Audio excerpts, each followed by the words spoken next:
எல்லாத்துக்கும் முக்கியமானது என்னன்னா உயிரோடு இருக்கிறேன். உயிரோடு இருக்கிறேன். பிரபஞ்சம் என்ன சுற்றுது.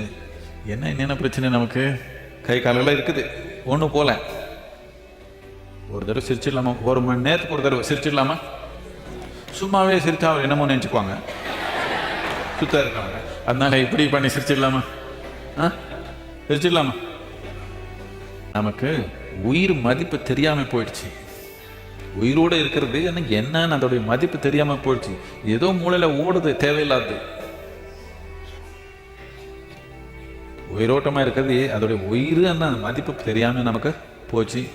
அது மதிக்காமல் இருக்கிற ஆளுக்கு எதுக்கு உயிரன்னு கேட்குறேன். இது நம்ம கலாச்சாரத்தில் என்ன பண்ணாங்கன்னா, யாரே பார்த்தாலும் கண்ணில் நாம முதல்ல பண்ணிட்டேன், அதுக்கப்புறம் மித்ததெல்லாம் பண்ணிக்கலாம். இது ஒன்று பண்ணிட்டீங்கன்னா மித்ததெல்லாம் கொஞ்சம் சமநிலையாக நடக்கும்.